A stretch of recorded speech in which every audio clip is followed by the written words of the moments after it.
Hi friend, আমি আবার এসে গেছি একটা নতুন ভিডিও নিয়ে। তো আমার পেছনে ব্যাকগ্রাউন্ডটা যেটা দেখছো, এটা একটা রাইস মিল, এটা দুবরাজপুরেই। তো আজ আমরা যাচ্ছি খাগেশ্বর মন্দির, যেটা ভোলে শঙ্করের অপর নাম। 108টা নামের মধ্যে খাগেশ্বর একটা রয়েছে। তো এখন আমি আর দেবশ্রী স্কুটিতে করে যাব, আর অরিন সাইকেলে করে যাবে, কারণ আমরা দুবরাজপুর এসেছি, আগেই বলেছিলাম। তো এই খাগেশ্বর মন্দিরটা দুবরাজপুর থেকে যেটা লোকপুর যাওয়ার রাস্তা আছে, মানে রাই বালিজুড়ি হয়ে, তো সেই রাস্তায় পড়ে। তো তোমাদেরকে চলো রাস্তাটা আগে দেখাই কেমন। তো এই দেখো, আমরা রাইস মিল থেকেই জার্নিটা শুরু করেছি, মানে কিছুটা বাড়ি থেকে বেরিয়ে এসেছি, তারপরে ভিডিওটা শ্যুট করলাম। এখানে একটা বাড়ি হচ্ছে, এইগুলো পুরো ফাঁকাই দেখেছিলাম, এখন চারিদিকে বাড়ি হয়ে যাচ্ছে। তো এই রাস্তাটা যাচ্ছে বালিজুড়ির দিকে, আমরা এখন বালিজুড়ির দিকে এগোচ্ছি। তো এখন ঘড়িতে 3:30 বাজে, আমরা দুপুর খেয়ে দিয়ে বেরিয়ে গেছি। একটু পরেই দাতিন বলে একটা জায়গা আছে, সেটা আসবে। এখানে আগে একবার আমরা পিকনিক করে গেছি, ওই বিয়ের পর যখন প্রথম আমি এসেছিলাম এখানে, তখন এখানে একবার পিকনিক করে গেছি, আমার মনে আছে। তো তোমাদেরকে সেই জায়গাটাও দেখাবো। আর এই যে আমি আর দেবশ্রী স্কুটিতে যাচ্ছি, একটু আগেই বললাম। আর এই দেখো, অরিন পেছন পেছন আসছে সাইকেল নিয়ে, কারণ এই স্কুটিটাতে 3 জন হয় না বলে ও সাইকেলে আসছে। আর দেবশ্রী পেছনে বসে রয়েছে। রোদটাও বেশ ভালো লাগছে, ওয়েদারটা খুব সুন্দর আছে আজকে। অরিনকে বললাম তুই আস্তে আস্তে আয়, আমরা এগোই। এই দেখো, একটু আগে যেটা বললাম দাতিন, এই দাতিনটা কিছুই না, একটা বিশাল বড় পুকুর, মানে একটা দিঘি টাইপের পুকুর আছে। তো এখানে একটা খুব সুন্দর স্পট আছে পিকনিক করার। তো অনেক বছর আগে আমরা এখানে একবার পিকনিক করে গেছি। আর রাস্তাটা এখন এবড়ো খেবড়ো হয়ে গেছে, মানে পিচ উঠে গেছে, তাই জন্য একটু ডিস্টার্ব করছে। বলতে বলতে আমরা ফুলবেড়ে চলে এলাম। ফুলবেড়ে একটা গ্রাম, যেটা দুবরাজপুর থেকে বালিজুড়ি যাওয়ার মাঝখানেই পড়ে। তো এখন আমরা ফুলবেড়ে পার করছি। ফুলবেড়েতে ভালো চপের দোকান আছে, আমি তোমাদেরকে বলে রাখলাম, যদি কোনোদিন কেউ ফুলবেড়ের এই দিক দিয়ে পেরোয়, তাহলে চপের দোকানটাতে অবশ্যই ভিজিট করো, চপ খেও, কারণ খুব সুন্দর। এই যে ডান সাইডেই রয়েছে চপের দোকানটা। তো ওটা চলে গেল। এটা একটা সরকারি ভবন, পশ্চিমবঙ্গ সরকারের প্রশাসনিক ভবন আছে। তো এখন আমরা ফুলবেড়ে গ্রামের ওপর দিয়েই যাচ্ছি।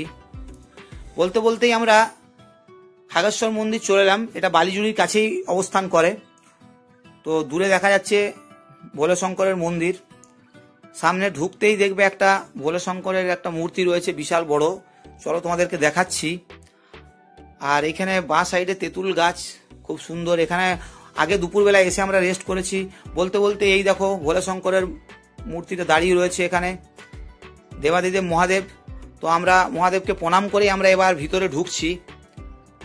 তো চলো ভিতরে দেখাই। ভিতরে তোমাদের বিভিন্ন শিব মন্দির রয়েছে, অনেকগুলো শিব মন্দির রয়েছে এখানে। আমি তার মধ্যে 8টা শিব মন্দির কাউন্ট করেছিলাম।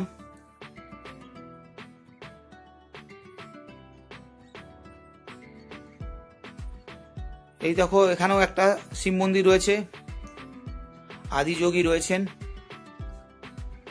আর এইদিকে পেছন দিক রয়েছে। আর এর পেছনের যে মাঠটা রয়েছে, তোমাদেরকে এখানেও জোড়া শিব রয়েছে। আর পেছন দিকে যে মাঠটা রয়েছে, একটু আগে দেখলে বাউন্ডারির পাশেই, ওখানে খিচুড়ি খাওয়াই। তো একবার এসে দেখেছিলাম আমরা। এখন আমি খাগেশ্বর মন্দিরের যে মেন মন্দিরটা, সেটার ভিতর ঢুকবো, তোমাদেরকে দেখাবো বাবা খাগেশ্বরকে। এই দেখো, বলতে বলতে আমরা ঢুকে গেলাম। বিগ্রহ এখানেই রয়েছে, এই যে শিবলিঙ্গ। তো অনেক দিন পর এলাম আমরা, মানে অনেক দিন বলতে বেশ 2-3 বছর পর এলাম খাগেশ্বরে। কারণ খাগেশ্বর অনেক বছর পর এলাম। বাবাকে প্রণাম করে নিলাম একবার, অরিনও প্রণাম করে নিচ্ছে। দেবশ্রীকেও আমি বললাম যে প্রণাম করে নাও। তো দেবশ্রী এখন ভিডিও তুলছে। আর এই দেখো, নন্দী মহারাজ বসে রয়েছেন। নন্দী মহারাজের কানের ভিতর দেবশ্রীর যা ইচ্ছা সেগুলো বলছে। এবার অরিনও বলবে।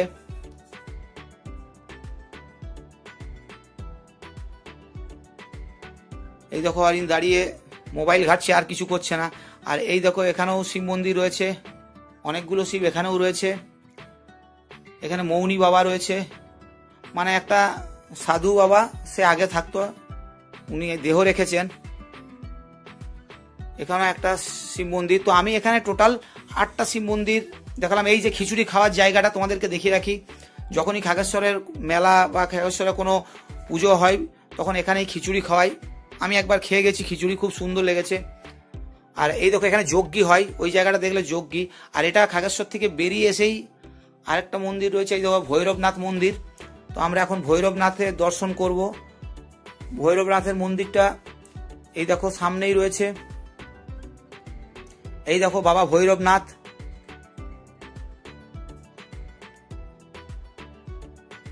খুব সুন্দর জায়গাটাও, খুব মানে ফাঁকা জায়গা এই মন্দিরটা। কোনোদিন যদি তোমরা এদিকে আসো বক্রেশ্বর ঘুরতে, তো খাগেশ্বরকে অবশ্যই দেখে যাবে, খুব সুন্দর।